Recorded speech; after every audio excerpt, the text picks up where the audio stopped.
오늘 말씀 같이 한번 읽어볼까요? 성경을 통해 시작. 고린도후서 4장 4절에서 7절입니다. 이거 괜찮습니까? 괜찮아요? 창민의 아이디어라 이제 검은색에 흰 걸 하면 덜 비친다 그래가지고 한번 만들어봤는데 괜찮으면 다음 주부터 이렇게 하고 하나만 만들어봤습니다. 그래서 같이 읽을까요? 4절 7절 짧으니까 우리 같이 읽으면 좋겠습니다. 그 중에 시작.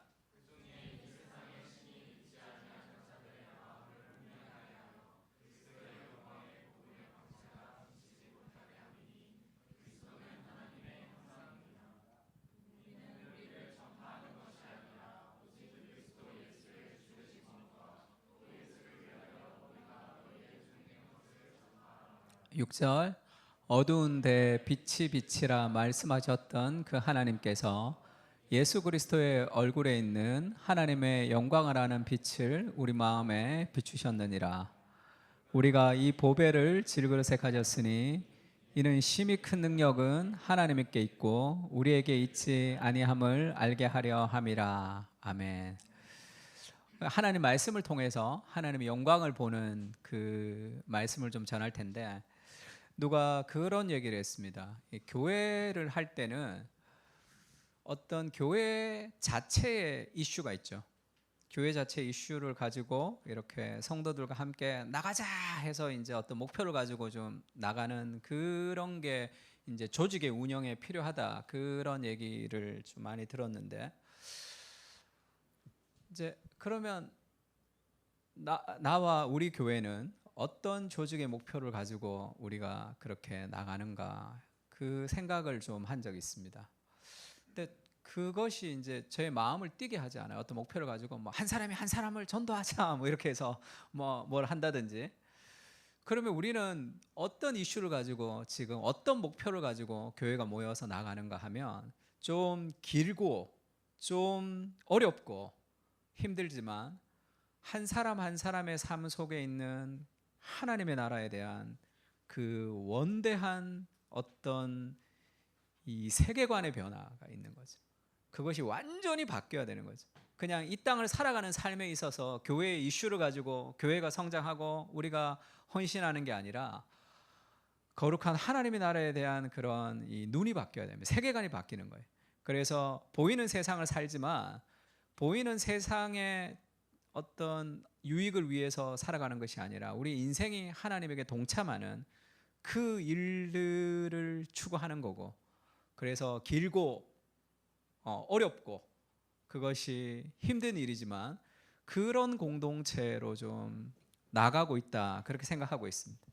그래서 오늘도 말씀을 준비하면서 그런 생각이 좀 들었어요. 힘들고 어려운 일이지만 가야 될 일들을 우리가 가야 된다, 그렇게 생각하고 있습니다. 존 파이프 목사님이 이런 얘기했어요. 내가 성경을 경험한 70년의 세월은 주로 내 쪽에서 붙들려는 싸움이 아니라 내가 아름다움, 즉 영광에 붙들려 살아온 축복이었다, 이렇게 얘기합니다. 한평생 내가 이 창 앞에 서 있었던 것은 성경이라는 창 앞에 서 있었다는 거죠. 창문이 깨지지 않도록 보호하기 위해서나 성경의 무호성을 지키는 걸 얘기합니다. 산장의 주인이 그러라고 시켜서가 아니라, 하나님이 성경을 읽어라 해서 읽은 게 아니라, 창 저편에 같이 읽을까요? 시작. 창 저편에 펼쳐진 알프스의 영광 때문이었다. 나는 성경에 계시된 하나님의 영광에 사로잡힌 포로다. 자기가 성경을 읽었던 70년은 성경을 통해서 펼쳐진 알프스의 영광, 그것에 매료되고 사로잡혀서 하나님의 말씀을 읽었고, 하나님의 말씀 안에는 하나님의 영광이 있다, 이렇게 얘기합니다. 그러면 많은 사람들이 성경을 읽지만 성경 속에서 이 하나님의 영광을 경험하면서 성경을 읽는 사람들은 극히 드문 시대를 살아가고 있습니다. 그러니까 그 세계가 열려야 되는 거죠. 조나단 에드워드가 이런 얘기했어요. 믿음의 대상은 복음의 사실성만이 아니다, 성경이 사실이다 이런 것만이 아니라 하나님의 거룩한 아름다움과 매력이라는 거죠. 즉 도덕적으로 완전하신 하나님의 영광에 우리가 확신해야 할 올바른 대상은 완전하신 그분의 아름다움 내지 영광이다.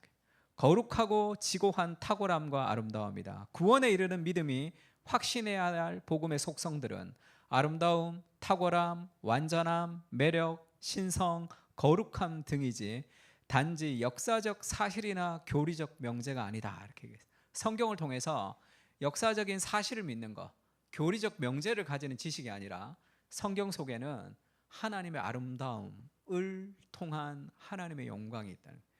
그것에 매료되는 거죠. 그것이 진정한 믿음이라는 거예요. 복음의 사실성, 성경이 사실이라는 걸 믿는 게 아니라 성경을 통해 경험하는 하나님의 영광을 맛보는 것이다. 그렇게 얘기하고 있습니다. 근데 그 성경 안에 있는 하나님의 영광을 맛보기가 어려운 이유가 있는데, 가만히 있어서 맛볼 수 있는 것이 아니라 타락한 본성 안에 그것을 막고 있는 무엇이 있다는 걸 알아야 돼요. 오늘 4장 4절 같이 읽을까요? 시작. 그 중에 이 세상의 신이 믿지 아니하는 자들의 마음을 혼미하게 하여 그리스도의 영광의 복음의 광채가 비치지 못하게 함이니 그리스도는 하나님의 형상이시라. 믿지 않는 사람도 그렇지만 믿는 사람도 하나님의 말씀을 통해서 하나님의 영광을 맛보는 것은 가만히 있어서 오는 것이 아닙니다. 가만히 있으면 혼미케 하는 세력들, 영적으로 싸워야 될 대상이 있는 거죠. 가만히 있으면 하나님의 영광을 볼 수가 없어요. 왜냐하면 마음을 혼미케 해서 그리스도의 영광의 복음의 강체가 비치지 못하게 막고 있는 그런 세력들이 있다. 성경 그렇게 얘기합니다.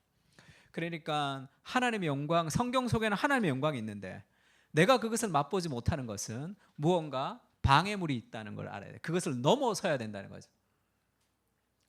야고보서 2장 19절 이런 말씀이 있습니다. 같이 읽을까요? 시작.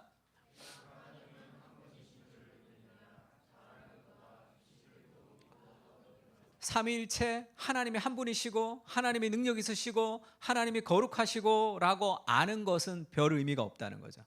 왜냐하면 귀신들도 믿고 떠느니라. 귀신도 아는 거죠.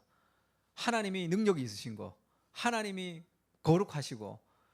그러면 귀신과 우리의 차이가 뭐냐는 거죠. 그 지식이 아니라 경험이죠.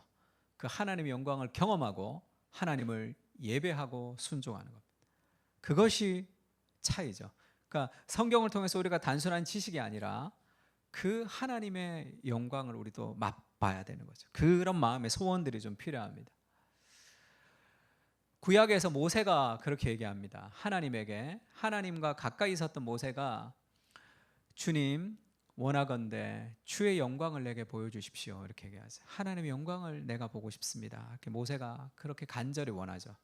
하나님이 내가 여호와의 이름을 내 앞에 선포하고 내가 지나갈 것이다. 이렇게 얘기해요. 근데 네가 나를 보면 죽는다는 거예요. 하나님의 영광을 경험할 볼 수 없다. 인간은, 이 타락한 죄인은 하나님의 영광을 맛볼 수 없어요.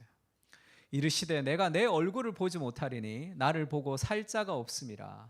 그래서 여호와께서 한 장소를 정해줍니다. 너는 그 반석 위에 서라. 내 영광이 지나갈 때에 너를 반석 틈에 두고 내가 지나가도록 내 손으로 너를 덮었다가 손을 거두리니 네가 내 등을 볼 것이요 얼굴을 보지 못하리라. 이렇게. 하나님의 영광을 보고 싶습니다. 이렇게 얘기하니까 그 하나님의 영광을 그 앞에 지나가면 모세가 감당할 수 없는 거죠. 그래서 하나님이 모세를 반석 틈에다 그렇게 둡니다. 그리고 하나님의 영광이 지나가면서 하나님의 얼굴을 보면 모세가 죽으니까 손으로 모세를 가리는 거죠. 손으로 모세를 가리고 하나님이 영광이 지나가시는 거죠. 여호와로다 여호와로다 그는 노하기를 더디하시며 인자와 자비가 무궁하신 하나님이로다. 그리고 하나님이 손을 여기서 딱 떼서 모세가 하나님의 등을 봤다. 성경 그렇게 얘기합니다. 하나님의 등이 어디 있어요? 하나님의 얼굴이 어디 있습니까? 하나님이 영이신지. 이게 신인 동형론적인 표현이죠. 하나님을 의인화해서 하나님의 뜻을 계시하는. 모세가 그토록 보고 싶었던 하나님의 영광을 구약에서는 직접 제대로 볼 수 없는 거죠. 그것을 볼 수 없는 시대다 이렇게 얘기합니다. 그 영광이 예수 그리스도께서 가지고 오셨다고 얘기하죠. 요한복음 1장 14절 같이 읽을까요? 시작.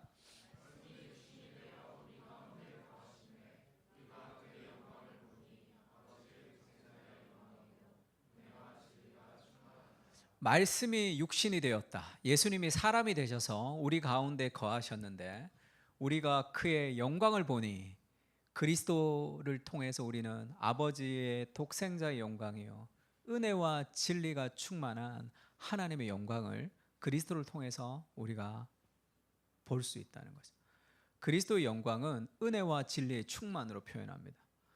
뭐라고 얘기해야 될까요? 완전한 균형이죠. 은혜와 진리가 어떻게 충만하죠? 그래서 하나님의 영광을 보며 하나님을 닮아가는 사람은 삶에 희한한 균형이 있습니다. 그냥 어떤 성격을 넘어서는 완전한 균형이 있어요. 겸손한데 용기 있고 가난한데 부요하는 그런 은혜와 진리가 충만한 그 그리스도의 하나님의 영광을 경험한 사람들이 가지는 그런 완전한 속성들이 그 안에서 자라게 된다. 그리스도께서 하나님의 영광을 가지고 이 땅에 오셨고 성경을 통해서 그리스도 중심적으로 성경을 바라볼 때 우리는 그리스도를 통해서 하나님의 영광을 맛볼 수 있다. 그렇게 얘기합니다. 오늘 우리가 읽었던 6절도 그렇게 나오죠. 어두운 데에 빛이 빛이라 말씀하셨던 그 하나님께서, 이게 무슨 말이에요? 어두운 데 빛을 비추어라 말씀하셨다는 이 말씀이 어디 있는 말씀이죠? 태초에 빛이 있으라 했던 그 창조의 능력의 그 말씀이 예수 그리스도의 얼굴에 있는 하나님의 영광을 아는 빛을 우리 마음에 비추셨다는 거예요. 어두운 우리의 마음에 그리스도를 통해서 빛을 비추는 것이 어두운 세상, 거기에 질서가 잡히지 않았던 그 혼란한 세상 가운데 빛이 있으라 하며 빛이 있었던 그 하나님께서 우리의 마음에 빛을 비추신 거예요. 하나님의 영광의 빛을 비추신 거죠. 그리스도를 통해서. 그래서 바울이 이 보배를 내가 질그릇에 가졌다. 심히 큰 능력이 하나님께 있고 우리에게 있지 아니함을 알게 하려 함이라. 그래서 연약하지만 하나님의 능력을 가지고 살아갈 수 있는 그 힘이 그리스도의 영광, 그리스도를 통해서 비치는 하나님의 영광을 맛보기 때문이다. 이렇게 얘기했습니다. 근데 우리가 하나님의 영광을 맛보기가 어려운 이유는 그것을 막고 있다. 이렇게 얘기했죠. 로마서에는 그렇게 얘기합니다. 창세로부터 하나님의 영광이 분명히 보였어요. 그래서 핑계하지 못합니다. 분명히 보인 이 자연 계시, 그 다음에 성경을 통해서도 하나님의 영광이 온전히 비친 거죠. 하나님을 알지만 하나님을 영화롭게도 아니하며 감사하지도 아니하고 오히려 생각이 허망하여지며 미련한 마음이 어두워졌나니 스스로 지혜 있다 하나 어리석게 되어 썩어지지 아니하는 하나님의 영광을 썩어질 사람과 새와 짐승과 기어다니는 동물의 모양의 우상으로 바꾸었느니라. 하나님의 영광보다 다른 영광을 구하기 때문이죠. 하나님이 우리에게 비춰주시는 그 영광의 어떤 사모함을 다른 것들로 바꾸면서 살아갑니다. 그러니까 무엇이 그를 가장 영광스럽게 하고 무엇이 그를 가장 아름답게 하느냐 하면 성공이나 돈이나 내 삶의 무엇이나 나의 어떤 마음의 소원을 이루는 것이나 그런 다른 어떤 영광을 추구하는 거죠. 삶에 있어서 하나님의 영광이 아닌 다른 영광을 사람들이 추구하는 그것이 인간 안에 있는 어떤 본성이라는 거죠. 그래서 그걸 자꾸 바꾸는 거예요. 그래서 간절히 추구하는 내 삶의 그런 영광이 하나님이 비치는 그 영광이 아닌 다른 영광들을 추구하는 경우가 많다. 그렇게 얘기합니다. 그래서 바울이 그렇게 기도하죠. 같이 한번 읽을까요? 우리 주 예수 그리스도의 하나님. 시작.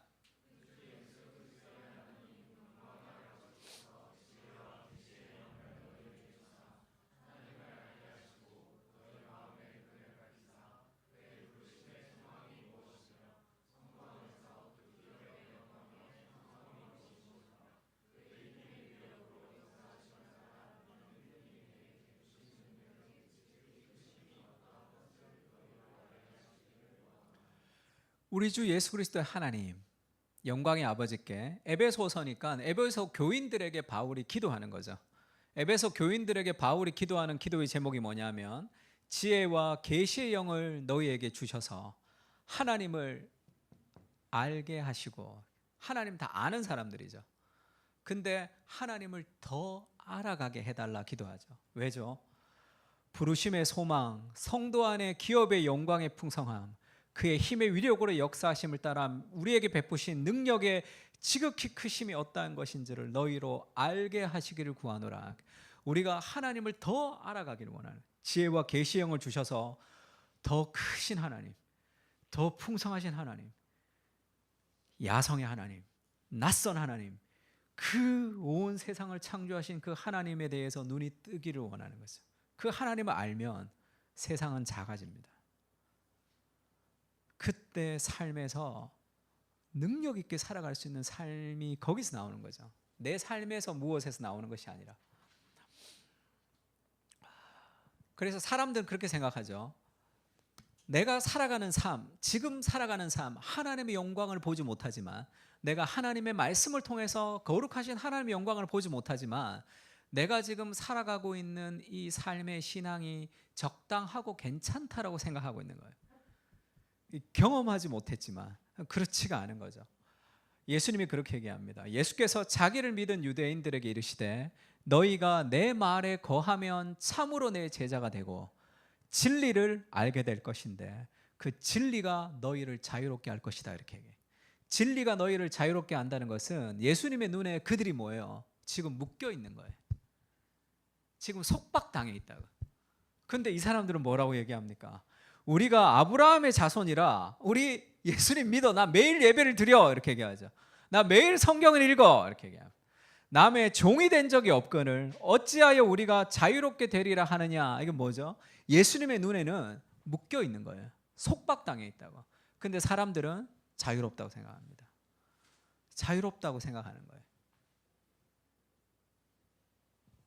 예수께서 말씀하십니다. 진실로 진실로 너희에게 이르노니 죄를 범하는 자마다 죄의 종이라. 이렇게. 다시 얘기하면 하나님의 영광 가운데 우리가 그것을 경험할 때 자기를 초월하는 은혜를 우리가 경험합니다. 그것이 없으면 쉽게 얘기하면 자기 자신이라는 한계 아래 갇혀서 살아가는 거예요. 죄의 종이다 하면 감정의 노예하고 비슷합니다. 내가 원하는 대로, 내가 원하는 방식으로, 내가 원하는 것을 따라 살고 싶어하는 마음이 감정의 노예가 되어 살아가는 거예요. 사실 진리가 우리를 자유롭게 하는 것인데 진정한 자유는 내가 하고 싶지 않은 일을 하면서 사실 그것이 한계가 깨트려져야 되는 거예요. 그래서 우리가 하나님의 영광을 내가 지금 죄의 종로로 타고 있거나 뭔가 내가 자유롭지 못하구나라는 것을 좀 먼저 깨달을 필요가 있습니다. 그리고 성경을 통해서 하나님의 영광을 좀 보고 싶습니다라는 그런 마음의 소원이 좀 생겨야 돼요. 더 크신 하나님, 내가 알고 있는 개념의 하나님이 아닌 내 한계를 넘어서는 그 하나님을 좀 경험하고 싶습니다. 그런 마음의 소원이 좀 필요해요. 그러면 이제 하나님의 영광이 도대체 뭐냐는 거죠. 하나님의 영광이라고 얘기하는데 대종상, 청룡상 탈 때 하나님께 영광을 돌립니다 이렇게 얘기하잖아요. 그러면 지금 이 최수종 씨가 대종상을 안 타면 하나님이 영광이 덜 되는데 이 상을 탔기 때문에 내가 상을 탔던 게 하나님께 영광이 된다는 말은 아니에요. 하나님은 인간의 행위로 하나님의 영광을 더하거나 덜 할 수 없습니다. 내가 뭘 하는 게 하나님이 더 영광이 되고 내가 하지 않는 게 하나님께 덜 영광이 되는 그런 종류의 영광이 아니에요. 그러면 우리가 상을 탔을 때 하나님께 영광을 돌립니다라는 게 그게 어떤 의미냐면 내가 상을 탄 것이 이것이다. 하나님의 은혜의 결과입니다. 이 말이에요. 사실 하나님의 영광이라는 것은 예수님께서 요한복음에 이 가나안 혼인잔치에서 물을 포도주로 변화시키면서 이렇게 얘기하시죠. 예수께서 이 첫 표적을 갈릴리 가나에 행하시니 그의 영광을 나타내셨다 이렇게 얘기하죠. 그의 영광이라는 이 히브리어 단어가 카보드라는 단어인데 이게 무겁다라는 뜻이에요. 무겁다. 그게 뭐라 그럴까? 우리가 정말로 장엄한 자연 앞에 서면 가벼워질 수 없습니다. 뭔가 좀 이 무거운 그런 느낌이 있어요. 그러니까 이 하나님의 영광이라는 것은 하나님 안에 있는 아름다움과 능력과 하나님의 본질적인 탁월함이에요. 그것이 밖으로 드러나는 거죠. 그 안에 있는 정말로 그 하나님의 아름다움이 밖으로 드러날 때 하나님의 영광이 나타났다 이렇게 얘기합니다. 그 안에 하나님의 본질적인 아름다움, 그게 드러나는 거죠. 그래서 바울도 그렇게 얘기하죠. 나의 하나님이 그리스도 예수 안에서 영광 가운데 풍성한 대로 너희 모든 쓸 것을 채우시리라 하면, 나의 하나님이 그리스도 예수 안에 있는 영광이라는 하나님의 탁월하심, 그 하나님의 아름다움, 그 하나님의 능력 가운데 우리의 쓸 것을 채우시는 거죠.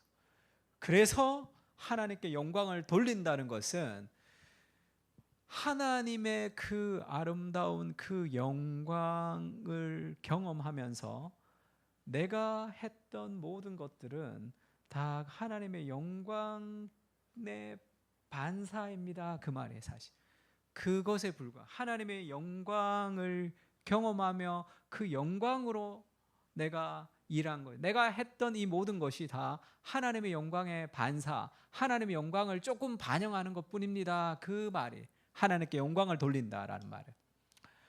그래서 쉽게 얘기하면 태양이 있죠. 달은 이 발광체가 아니잖아. 태양이 빛을 내고 달은 반사하는 거예요. 반사체죠. 태양의 빛을 달이 반사해서 비추는 거죠. 거룩하신 하나님의 영광을 경험하고 우리의 삶을 통해서 그것이 드러날 때 하나님께 영광을 돌리는 거예요. 그래서 마태복음 그렇게 얘기하죠. 이같이 너희의 빛이 사람 앞에 비치게 하여, 비치게 한다는 것은 행동하는 거죠. 그들로 너희 착한 행실을 보고 하늘에 계신 너희 아버지께 영광을 돌리게 하라 할 때 하나님의 영광을 경험하고 그 하나님의 영광으로 그것을 비추는 거죠. 그때 우리의 모습을 통해서 세상 가운데 하나님의 영광이 드러나고 나타나는 것. 그러려면 하나님의 영광을 경험해야 돼. 성경을 통해서 하나님의 영광 이렇게 막 이렇게 그냥 지나가는데 영광을 막 비추지는 않죠. 하나님의 영광은 하나님 안에 있는 속성, 아름다움이에요. 그것은 하나님의 성품, 하나님의 말씀을 통해서 그것을 드러내시는 거죠. 그래서 우리가 성경 속에 있는 하나님의 영광을 좀 볼 필요가 있습니다. 그래서 다윗이 그렇게 기도하죠. 내 영의 눈을 열어서 주의 법에 기이한 것을 보게 해 주십시오. 성경 우리가 열심히 읽어야 되는 이유, 그리고 우리가 열심히 공부해야 되는 이유, 인간이 있었기 때문에 우리가 문법과 다른 인간적인 노력과 다른 책과 똑같이 반복해서 열심히 공부하듯이 봐야 된다, 이런 얘기도 했습니다. 그러나 성경은 하나님의 영광이 있기 때문에 그것을 기대하고 기도해야 돼. 하나님의 영광의 빛을 우리에게 비춰달라고, 내 안에 있는 수많은 삶의 잘못된 필터들을 제거하고 성경 속에 있는 하나님의 아름다움을 좀 드러내 주십시오라고 기도하며 하나님의 말씀을 대할 때는 그것을 기대해야 됩니다. 하나님의 말씀은 곧 하나님의 인격이에요. 그래서 성경을 함부로 대해서는 안 돼요. 말씀을 너무 쉽게 대하는 시대를 살아가고 있죠. 그 하나님의 말씀 안에는 하나님의 인격이 있습니다. 누가 어느 목사님이 제자 훈련에 대해서 굉장히 비판적인 글을 쓰면서 오카노 목사님 사진을 이렇게 올렸어요. 제가 댓글 달았습니다. 그 사진 당장 지워달라. 그 사진이랑 내용이 맞지 않다. 근데 자기가 제자 훈련을 그냥 비판하려고 하니까 내가 그 사진을 썼다 그러더라고. 그래서 내가 안 된다. 절대 그거 안 된다. 그러니까 왜 그게 안 되냐 그러더라고. 나한테 아버지 같은 분이시다. 그걸 내가 견딜 수가 없는 거야. 전화했습니다. 그 사진 당장 내려라. 당신의 글은 내가 받아들이지만 그 사진과 비판은 맞지 않다. 왜 그렇죠? 뭐 사진 하나 올린 게 그거는 뭐라 그럴까, 그 목사님과 나와의 관계성 안에서 나오는 거죠. 우리 아버지의 이름을 그렇게 함부로 그렇게 도용하고 그렇게 비난하고 하는 것을 견딜 수 없는 것. 마찬가지. 성경 속에는 하나님의 인격이 있습니다. 경험해야 돼.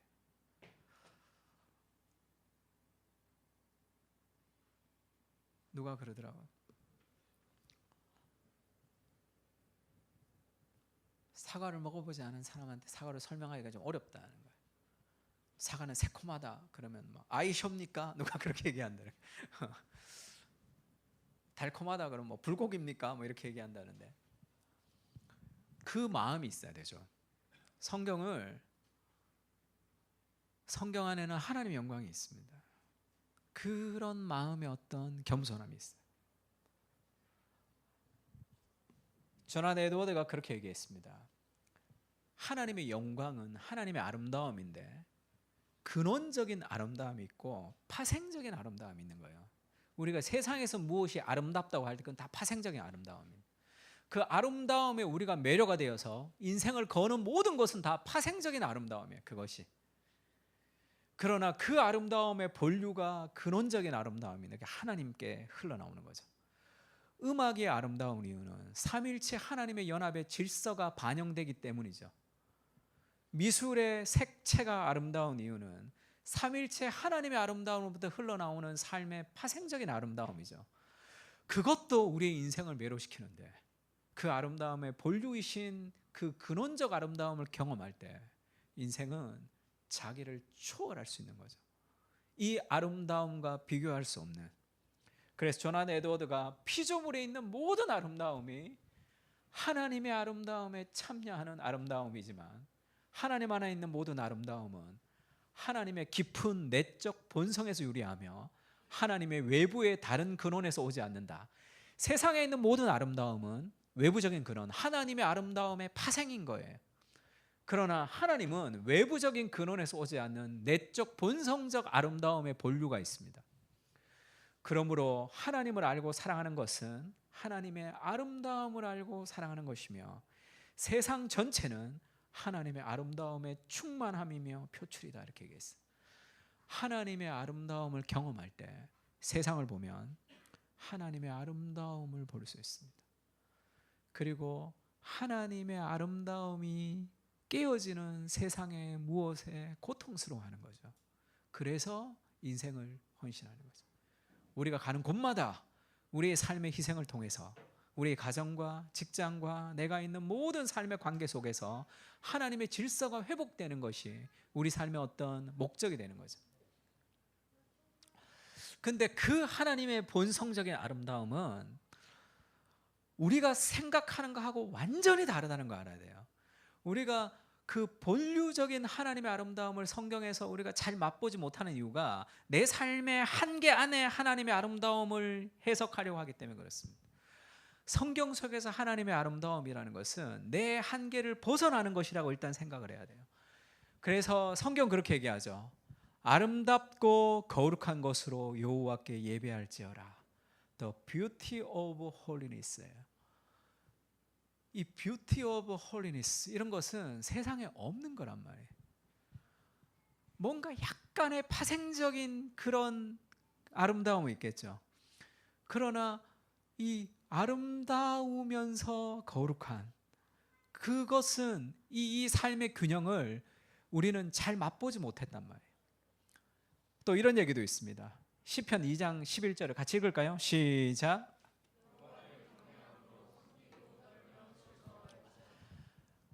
Serve the Lord with fear. 여호와를 경외하며 섬기라 이렇게 얘기하죠.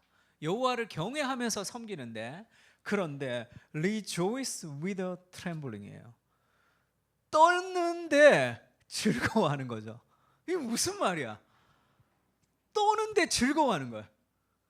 하나님을 경외한다는 말은 하나님의 거룩하심을 만난다는 건데 그것은 하나님의 어떤 크심과 위대하심과 장엄하심과 광대하심과 하나님의 영광 아래 우리가 다가갈 수 없는 떠는 거죠. 근데 rejoice 하는 거예요. 근데 즐거워하는 거예요. 하나님의 위엄 안에는 그러니까 하나님의 영광과 하나님의 아름다움에는 결코 범접할 수 없는 하나님의 절대적인 탁월함이 있지만 우리에게 끝없는 사랑으로 다가오시는 친밀함이 함께 있는 거죠. 팀 켈러가 기도에 대해서 얘기할 때 다음 주 기도에 대해서 설교할 텐데 기도는 하나님과의 익스피리언스 그리고 인티머시가 동시에 있는 거라는 거죠. 하나님을 경험하면서 기도를 통한 하나님의 능력이 나타나는 것이며 하나님과의 친밀함이 동시에 있는 거예요. 이런 것은 우리가 이것이 하나님의 내적 본성이죠. 그래서 하나님의 말씀 안에서 우리가 하나님을 만날 때 우리도 그런 종류의 균형 있는 인간으로 바뀐다는 거예요. 무언가 희한한 종류의 사람이 되는 거죠. 떠는데 즐거워하는, 그것은 우리의 인간의 경험과는 전혀 다른 낯선 하나님을 만나는 거예요. 그래서 성경엔 또 이렇게 얘기하죠. 계시록에 보면 예수 그리스도가 어린 양의 보좌에 있는데 그 보좌에 유다 지파의 사자 다윗의 뿌리로 계신 사자로서의, 라이온으로서의 왕적인 이 예수 그리스도의 권능이 있습니다. 근데 그 보좌의 네 생물 가운데 한 어린 양이 서 있는데 일찍 죽임을 당한 것과 같더라. 그 어린 양이 하나님의 보좌에 예수 그리스도가 두 마리의 짐승으로 표현하죠. 사자, 유다 지파의 사자인 라이온. 그런데 어린 양의 죽음을 통해서 유다 지파의 사자의 능력을 가지셨던 그 하나님의 그 승리를 보여주는 것이면서 이 두 가지가 동시에 있습니다. 사자와 같은 왕권을 가지신 하나님은 어린 양같이 연약하게 죽는 그 완전한 아름다움의 균형이 있는 거죠. 그게 뭐지? 왜 사자인데 어린 양이지? 인간의 한계 안에 우리가 어떤 지식을 습득할 때 어떻게 지식을 습득하냐면 뭔가를 보죠. 그러면 저건 4발 달렸고 저게 개처럼 생겼는데 개과구나, 개류구나 이렇게 알아요. 뭔가를 볼 때 우리가 이미 가지고 있는 카테고리 안에서 그거를 정리하죠. 카테고리를 벗어나는 게 있으면 괴물이다 이런 카테고리를 가지고 우리가 그거를 경험한다면, 내가 가지고 있는 카테고리 안에서 그거를 이렇게 매치시키면서 우리가 뭔가를 인식하죠. 하나님은 낯설게 다가옵니다. 그 카테고리 안에 담길 수 없는 그 하나님이 내 삶의 카테고리를 뚫고 무언가 낯선 하나님, 그 야성의 하나님이 침투해 온단 말이에요. 인간의 경험과 인간의 한계로는 이해할 수 없었던 새로운 감각이 들어오는 거죠. 찬양을 할 때, 예배를 드릴 때, 기도를 할 때 우리가 기대해야 되는 마음은 뭡니까? 그런 낯선 하나님의, 익숙한 삶의 어떤 감정이 아니라 낯선 그 야성의 하나님. 그래서 그것은 두렵습니다. 그러나 친절하죠.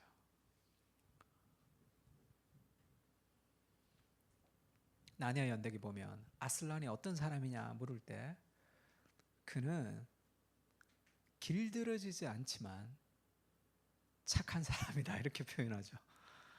길들여지지 않는 사자인데 근데 그는 착한 사람이 선하다 이렇게 표현합니다. 그 완전한 균형을 보는 거죠.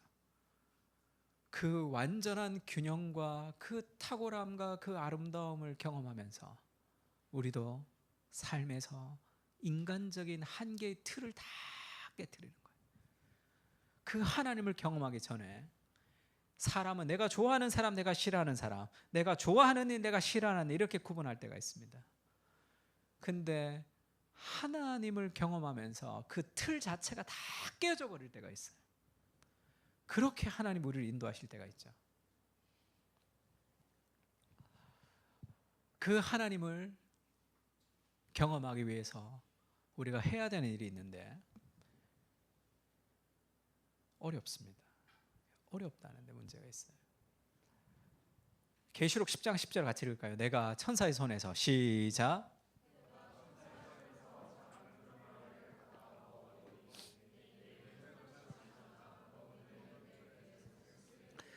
계시록의 요한에게 하나님이 천사의 두루마리를 줬는데 내 입에는 꿀같이 타나 먹은 후에는 배에는 쓰게 되더라. 이것이 하나님의 말씀의 어떤 틀이에요.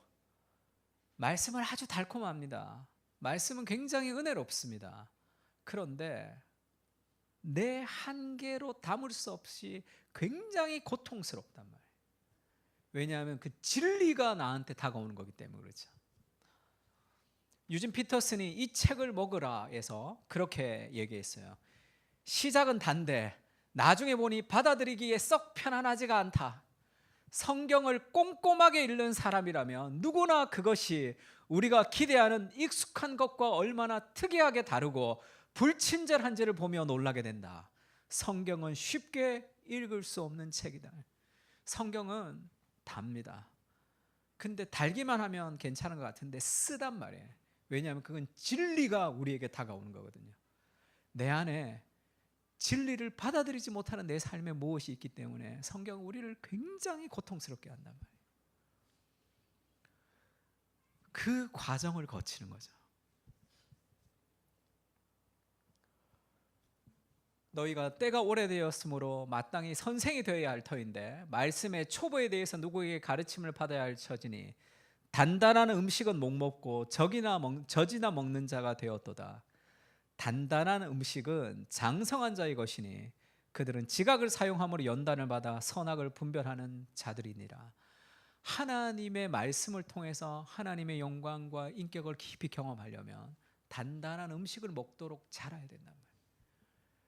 그것을 가지고 그냥 이유식같이 그냥 쭉쭉 빨고 먹는 게 아니라 하나님의 말씀은 우리가 다 소화하기에는 굉장히 어렵습니다. 그것이 진리죠. 내가 이해하기 힘든 말씀도 있고 내가 받아들이기 힘든 말씀도 있고 내가 죽어도 순종하기 쉽지 않은 그런 말씀들이 우리에게 막 갔다 오는 거죠. 그래서 그 고통 속에서 우리가 깎여가면서 우리가 예수 그리스도를 닮아가는 거죠. 우리 마음에 쏙 드는 하나님이면 얼마나 좋겠어요. 그러면 그분은 하나님이 아니겠죠. 우리가 완벽한 존재가 아니기 때문에 하나님은 늘 낯설고 불편하고 힘들게 다가올 수밖에 없습니다. 그래서 스테판 롱이라는 사람이 그 하나님의 말씀을 묵상하는 것을 연주하는 거라고 비교했어요. 저는 정말로 맞다고 생각합니다. 음악의 본질은 연주되는 것이죠. 연주는 악보에 나오는 음악을 재생산하는 행위가 아니다. 연주되지 않은 음악이 아니다 이렇게 얘기합니다. 누군가 노래에 영감을 줬어요. 노래를 썼어. 근데 부르질 않아.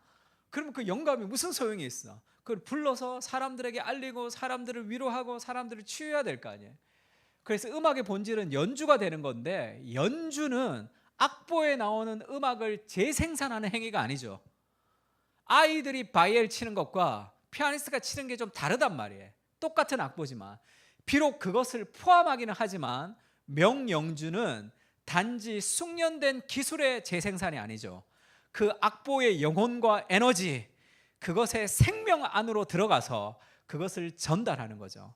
그는 악보에 무엇을 더하지 않고 일획 일점도 덧붙이지 않는다는 거예요. 악보대로 연주하죠. 악보를 막 바꾸진 않습니다. 그러나 명연주가는 그 악보에 자신의 온 몸을 다 실어서 그것을 해석해서 자기 삶에 연주하는 거죠. 하나님의 영광을 보고 하나님의 말씀에 순종하는 것도 이와 같다는 거죠. 그것을 연습하고 땅땅땅땅 음악만 치는 게 아니잖아요. 그 안에 들어가서 그 말씀이 내 삶 가운데 연주가 되어서 하나님의 영광이 나의 삶 가운데 드러날 수 있도록 온 힘을 다해서 연주하고 연습하고 우리가 거기에 이렇게 집중하는 것 같은 그런 연주의 과정이 필요하다는 거죠. 지금 이제 사진을 임윤찬이 이 콩쿠르 우승할 때 사진인데 임윤찬의 베토벤 14번인 월강 소나타가 유명한 이유 이런 그 글이 있습니다. 왜 임윤찬의 월강 소나타가 그렇게 유명하냐 하면 한번 들어보세요. 다른 사람의 월강 소나타와 임윤찬은 완전히 다르다. 왜냐하면 월강이라는 그 이름을 베토벤이 붙이지 않았거든요. 베토벤이 먼저 만들었는데 시간이 지나서 누가 월강 소나타가 이름을 붙인 거예요. 그래서 많은 사람은 월강에 매몰되어서 다라라라라 이렇게 뭔가 이렇게 물이 흐르듯이 치는 거예요. 달빛에 물결이 흐르듯이. 그런데 임윤찬은 그렇게 치지 않습니다. 월강과 베토벤은 상관이 없다고 생각하는 거죠. 베토벤은 월강을 생각하면서 이걸 만들지 않은 거예요. 그래서 따라라라라 안 치고 똑같이 칩니다. 일정하게 악보대로. 다른 해석이죠. 자기가 베토벤이 되어버려. 그 안에 들어가서 그것을 해석해서 사는 거죠. 조성진이 쇼팽 콩쿠르 1등 할 때 쇼팽의 집 앞을 그 마을을 갔다 그러더라고요. 쇼팽이 사는 집에 가서 내가 쇼팽이 되어본다. 그러면서 그거를 느끼고, 그래서 자기가 내가 쇼팽이 되어서 쇼팽을 연주한다. 그래서 조성진의 피아노는 뭔가 다르죠. 그렇게 연주되는 것이 말씀과 비슷합니다. 하나님 말씀을 정말로 소중히 여기고 그 말씀이 내 삶 가운데 연주로 흘러갈 수 있도록, 내 삶에 하나님의 영광이 순종으로 흘러갈 수 있도록 우리가 말씀을 애쓰고 묵상하고 그것을 붙들고 그 안에서 하나님의 영광을 맛볼 수 있도록 노력해야 되는 거예요. 그래서 성경은 그렇게 얘기하죠. 은을 구하는 것 같이 그것을 구하며 감추어진 보배를 찾는 것 같이 그것을 찾으라. 은을 구하고 감추어진 보배를 찾는 것처럼 그것을 찾으라. 주식하는 사람은 주식을 구하는 것처럼 매일 아침에 일어나면 그거 보죠. 코인 하는 사람은 밤에 자지도 않고 그거 보죠. 온 마음을 다 써서 은을 찾는 것처럼 찾으면 그 하나님의 말씀 안에 하나님의 영광이 드러납니다. 그것을 보고 그것을 맛보고 그것을 누리면서 우리가 그리스도를 닮아가는 거예요. 삶에서.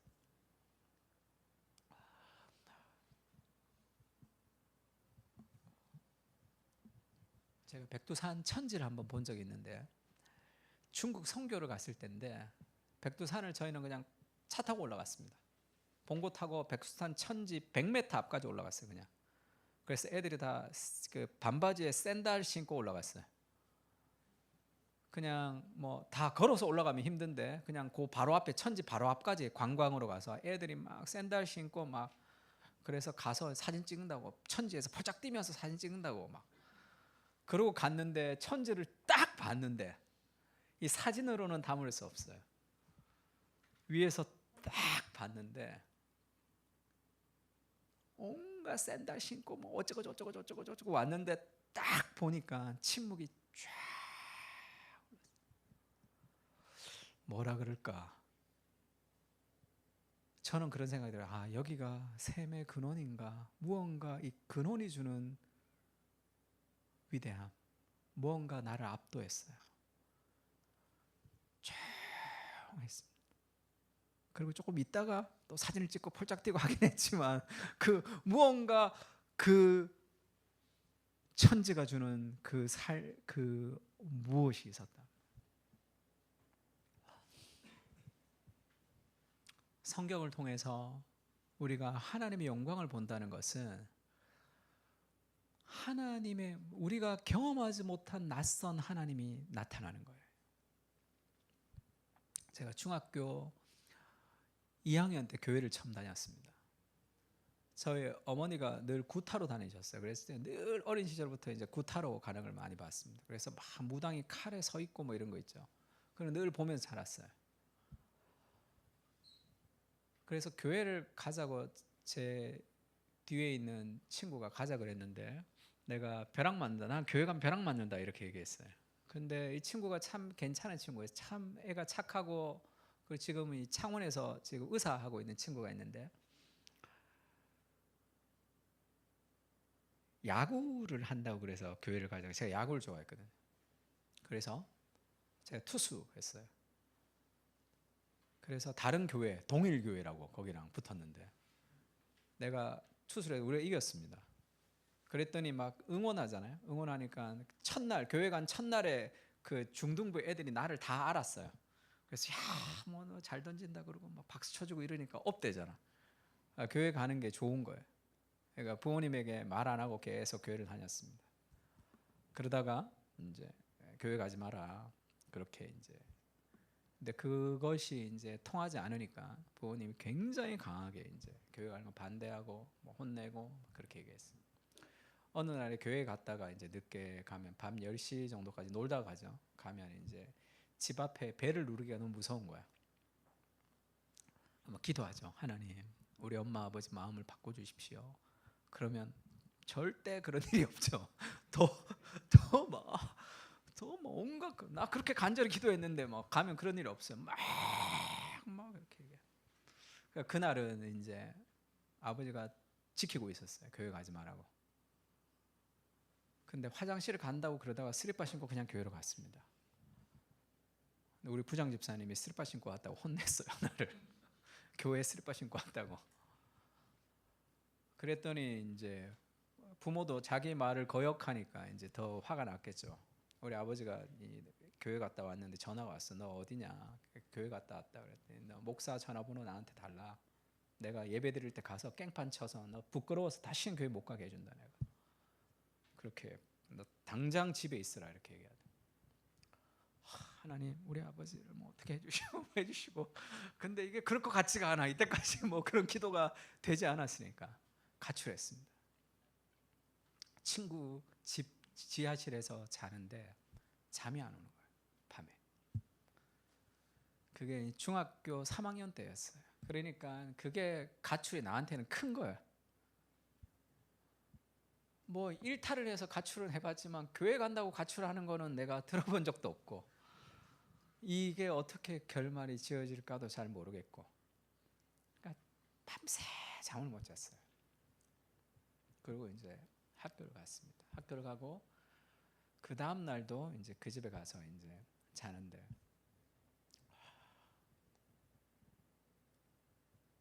원망. 나는 왜 이런 집에 태어나서 우리 엄마는 어떠고 저쩌고 교회를 좀 예배를 좀 편하게 다녔으면 좋겠다라는 그런 마음이 이제 많았어요. 근데 장로님 아들, 집사님 아들들은 예배를 나오기를 싫어하더라고요. 희한하지. 하나님 나한테 이런 말씀 주셨습니다. 내가 산을 향하여 눈을 들리라. 나의 도움이 어디서 올까? 나의 도움은 천지를 지으신 여호와에게서로다. 시편 말씀이 있어요. 천지를 보면 큰 산이 있죠. 그 크고 압도당할 만큼 천지만 봐도 압도당할 만큼의 그 위대함에 위험이 있는 그 산도 하나님이 지었죠. 눈을 들어서 산을 봐라. 저 산을 누가 지었냐 이렇게 얘기하는 것 같아요. 내가 지었다. 하나님.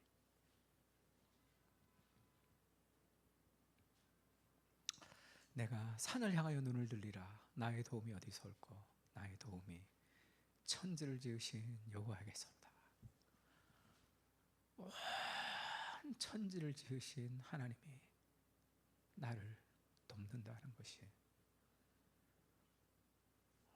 뭐라고 얘기해야 될까? 누군가의 위로 정도와는 비교할 수 없는 엄청난 무게로 내 마음을 확 들어왔어.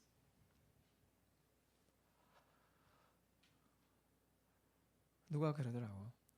다 사춘기 시대에 일탈을 하는데 목사님은 부모를 반항하는 게 종교였다. 그렇게 종교로 반항해서 막 교회 가고 이랬다는데 그렇지가 않아요. 그건 제가 확실히 말할 수 있는 것이 하나님 말씀 때문입니다. 그리고 하나님이 나를 돕는다는 그 어마어마한 무게로 하나님의 말씀이 내게 들어오고 나서 달라진 게 아무도 없었어요. 늘 반대가 있었고 늘 비판이 있었고 교회 못 가게 하기 위한 여러 가지 일들이 있었지만 그것이 사춘기 시대의 반항이 아니었던 이유는 원망이 사라져버렸습니다. 원망도 걱정도 두려움도 다 사라졌어요. 아, 나는 가면 되는구나 그 생각했습니다.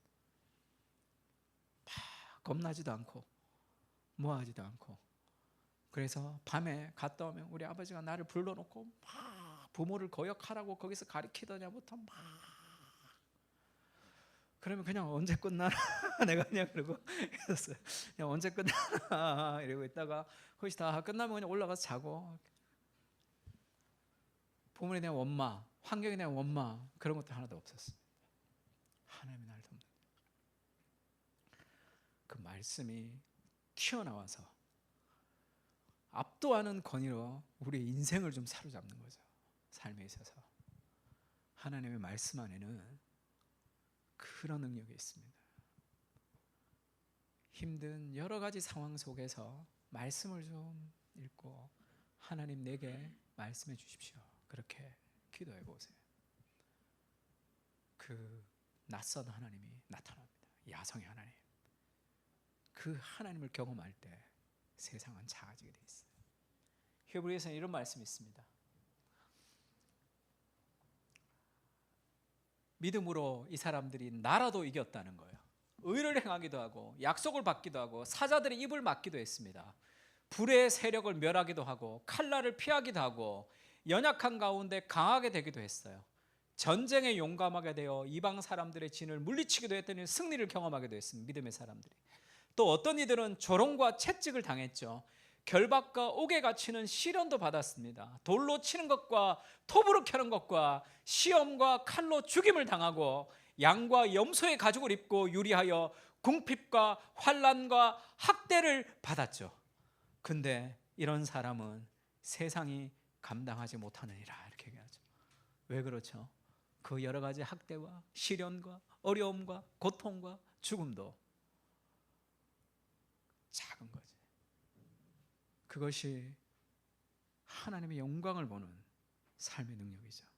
하나님, 크신 하나님, 세상을 지으신 하나님, 빛이 있으라 말씀하셨던 그리스도의 그 하나님께서 그리스도로 하는 영광의 빛을 우리에게 비추셨느니라.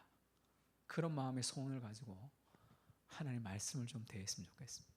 하나님 나타나 주십시오. 그 말씀을 붙들고 좀 살게 해주십시오. 그 야성의 하나님을 좀 경험하면서 인생을 좀 살아가는 그런 우리가 좀 됐으면 좋겠습니다. 그럼 찬양할까요?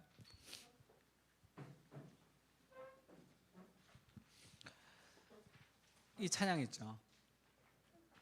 나의 주 크고 놀라운 하나님, 하늘을 위해서 지혜와 권능과 사랑으로 우리를 다스리네.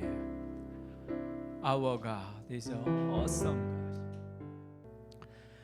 이제는 우리 주 예수 그리스도의 은혜와 하나님 아버지의 무한하신 사랑과 성령님의 교통하시는 은사가 이 세상을 창조하시고 세상에 갇혀있지 않고 성경 안에 갇혀있지 않으시는 천지를 창조하셨던 그 영광의 빛을 비추시기를 원하시는 그 하나님을 성경을 통해 맛보고 경험하고 누리고 세상의 한가운데 영적인 눈을 가지고 살기를 돌아가는 사랑하는 그 사랑교회 교인들과 하나님의 백성들 머리 위에 이제로부터 영원까지 함께 계실지어다.